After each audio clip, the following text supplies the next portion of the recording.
Olá, graça e paz! Estamos começando mais um dia do nosso devocional, do nosso D40. Eu não sei você, mas eu tenho sido muito edificado durante esses dias e hoje nós já estamos caminhando para o nosso dia 27 e eu tenho certeza que Deus já tem falado muito com você e hoje não vai ser diferente.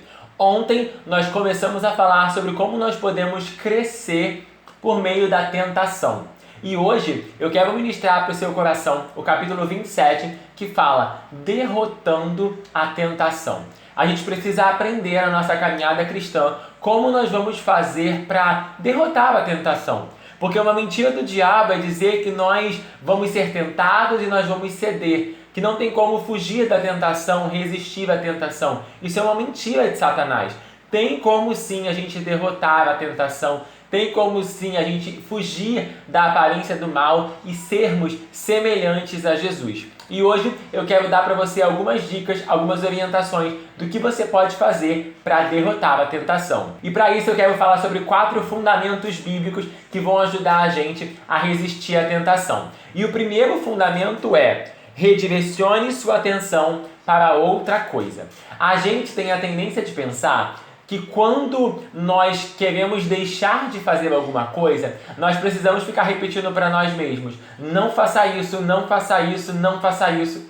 Mas você já parou para pensar que quanto mais você repete isso, mais a sua atenção se volta para aquilo? É igual se você está numa dieta e você vai e tem que falar para si mesmo: você não vai comer chocolate, não pode comer chocolate, não pode comer chocolate. Mais vontade você tem de quê? De comer chocolate. Então a gente tem a tendência de achar que ficar repetindo o que a gente não pode fazer, aquilo que a gente não pode acessar, aquilo que a gente precisa evitar é positivo, quando na verdade não é. Entenda, toda vez que você tenta bloquear um pensamento, você o implanta ainda mais fundo em sua memória. Quanto mais você combate um sentimento, mais ele o consome e o controla. Você o fortalece cada vez que pensa nele. E algo que a gente precisa lembrar é que toda tentação ela começa aqui. Tudo começa na nossa mente. Então a gente precisa aprender a mudar os nossos pensamentos, a redirecionar o nosso pensamento para outra coisa, que não seja a tentação. Você precisa aprender a mudar o foco daquilo que você está pensando. Já presenciou alguém bocejando e automaticamente você sentiu a vontade de bocejar também? Talvez só enquanto eu falava aqui você já sentiu essa vontade.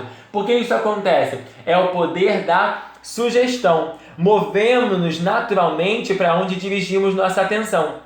Quanto mais você pensa a respeito de alguma coisa, mais com força ela se apodera de você. Então a gente precisa aprender que a gente precisa focar, a gente precisa colocar a nossa mente em outro lugar, em outras coisas, redirecionar os nossos pensamentos. Se a mente estiver focada em outra coisa, a tentação perde o domínio.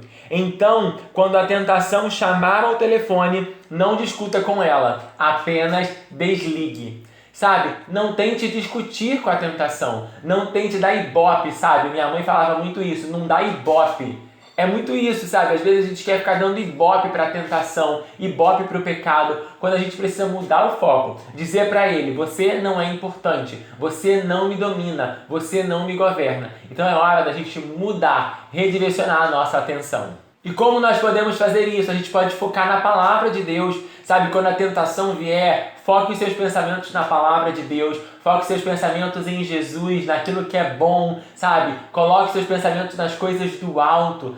A Bíblia nos ensina sobre isso em diversas passagens, da importância de nós mantermos os nossos pensamentos nas coisas do alto. Então essa é a melhor coisa, redirecione a sua atenção em coisas que te edificam. O segundo fundamento, revele sua luta a um amigo espiritual ou a um grupo de apoio. Nós temos a tendência de achar que nós devemos viver as nossas dificuldades sozinhos. Sabe, a gente não quer compartilhar os nossos problemas, a gente não quer compartilhar as nossas dificuldades, muito mais a gente quer compartilhar os nossos pecados ou as nossas tentações a um amigo, a alguém, porque isso mostra que nós somos fracos, né? O que o diabo quer dizer pra gente é: quando você revela a sua tentação, você está sendo fraco, você está revelando fraqueza, quando na verdade não. Muitas das vezes a gente, para revelar, né, a tentação, confessar pecado ou tentação para alguém, a gente vai mexer no nosso orgulho, né? E isso é muito difícil para a maioria das pessoas. Eu mesmo posso falar por mim. No ano passado, eu precisei ter uma conversa com os meus líderes e confessar algumas coisas, sabe? Confessar alguns pecados, sabe? Mostrar da minha vulnerabilidade, mostrar dos meus problemas, sabe? Pedir ajuda por algo. E, gente, como eu precisei fazer o meu orgulho, enfiar o meu orgulho, assim, num buraco. Porque a gente precisa fazer isso. Só que algo que a gente precisa entender é que o confessar de pecados, o confessar de tentação é libertador. A Bíblia fala, gente, se confessamos os nossos pecados uns aos outros, Ele é fiel e justo para nos purificar de toda injustiça. Nós precisamos confessar os pecados não somente a Deus, mas uns aos outros. Eu aprendi um princípio muito importante que vale destacar aqui. Quando você pede perdão ao Senhor pelos seus pecados, você tem os seus pecados perdoados, você tem o direito à sua salvação.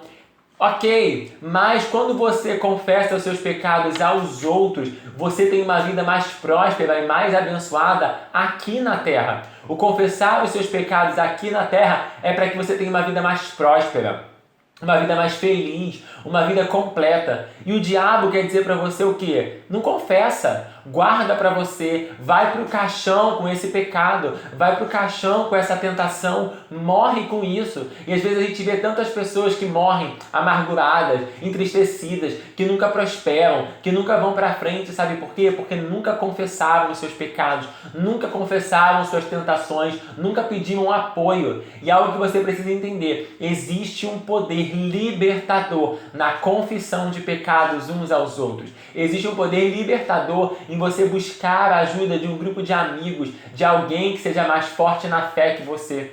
Eu não estou dizendo para você de maneira alguma que você vai confessar os seus pecados para a primeira pessoa que você encontrar na rua, ou que você vai confessar pecado para qualquer um. Não, eu estou falando para você que você precisa buscar alguém que seja maduro na fé, que seja um exemplo para você, alguém de oração, alguém que vai te apoiar, que não vai sair fofocando para as outras pessoas, mas que vai te ajudar, que vai te dar suporte. Assim como eu procurei os meus pastores no momento que eu precisava, e eu confessei, eu busquei ajuda, e eu me arrependi. Você também precisa fazer isso. Você precisa buscar essa orientação, porque isso você vai fazer com que você viva de uma forma mais abundante aqui nessa terra e que você consiga resistir à tentação, com que você consiga resistir a esse momento difícil, sabe? Porque você está mostrando para o diabo que ele não mais te governa, ele não mais te domina, porque o que ele quer é que você fique enclausurado, fechado ali, omita tudo. E quando você traz para a luz, quando você revela, você está sendo liberto. Você realmente quer ser curado daquela tentação recorrente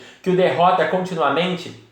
Você quer ser liberto do seu vício da pornografia? Você quer ser liberto da mentira? Você quer ser liberto de um problema que você está tendo no seu relacionamento, na sua vida com Deus? Qualquer tipo de problema, qualquer tipo de tentação, eu não sei qual é a tentação, porque aquilo que é tentação para mim não é para você, aquilo que é um espinho na carne para mim não é para você, mas você sabe qual é a sua dificuldade, você sabe aquilo que o diabo está todo o tempo ali tentando te catucar. Você quer se ver livre disso? A solução é simples, não a reprima, confesse, não a oculte, revele. Expor os sentimentos é o início da cura. Então, tire a máscara, pare de se fingir de perfeito e venha para a liberdade. Lance fora o orgulho, lance fora o medo e venha para ser completamente livre. E isso é através da confissão de pecados. E isso você consegue confessando os seus pecados uns aos outros.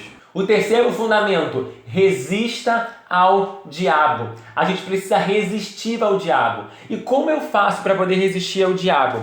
Paulo explica pra gente o seguinte: revista-se da salvação como seu capacete e tomem a espada do Espírito, que é a palavra de Deus. Está lá em Efésios 6,17. Então ele mostra pra gente 2 passos para a gente resistir ao diabo. O primeiro passo é aceitar a salvação de Deus. Aceitar que você foi alcançado pela graça de Deus, que você foi alcançado por Jesus, que você está salvo. Sabe, que nenhuma condenação há para aqueles que estão em Cristo Jesus. E o segundo passo é usar a palavra de Deus como uma arma contra Satanás. A Bíblia fala que a palavra de Deus ela é como uma espada. Ela é uma espada que é para você usar como arma contra Satanás. Como que a gente vence e resiste ao diabo? Gente, é com a palavra de Deus. Lá no deserto, Jesus, ele foi tentado. Ele foi tentado pelo diabo no deserto. E como ele venceu? Ele venceu através da palavra de Deus. Ele venceu colocando versículos, declarando versículos, verdades da palavra. Nós vamos vencer a tentação professando a palavra, declarando a palavra de Deus. E sabe, algo que eu aprendo muito com a tentação do diabo lá em Jesus é que às vezes a gente pensa que a tentação, e a bispa ministrou isso ontem, é sinal de fraqueza. Não, a tentação é sinal de que você está incomodando o inferno, porque Jesus ele não tinha pecado e ele foi tentado lá no deserto. Quando você é tentado, é sinal de que você está incomodando o inferno. Você vai ser tentado, eu vou ser tentado, mas nós não podemos aceitar essa tentação. Nós precisamos resistir ao diabo. Nós precisamos fazer isso através da palavra de Deus. Sabe, você precisa meditar na palavra, você precisa professar a palavra, você precisa ter versículos memorizados, verdades da palavra para você declarar no momento da tentação. Isso vai fazer com que você consiga vencer. E o quarto fundamento bíblico que eu quero deixar é: esteja ciente da sua vulnerabilidade. Gente, o apóstolo Paulo, ele tinha um espinho na carne. A Bíblia fala, ele deixou escrito que ele tinha algo. Ele não revela pra gente qual era, mas ele tinha. E deixa eu te falar, eu tenho meu espinho na carne. Você que está aí me assistindo, você tem. Você sabe exatamente qual é o seu lugar de vulnerabilidade. Você sabe qual é exatamente a sua fraqueza. Sabe? Qual é aquele ponto que você precisa ser trabalhado.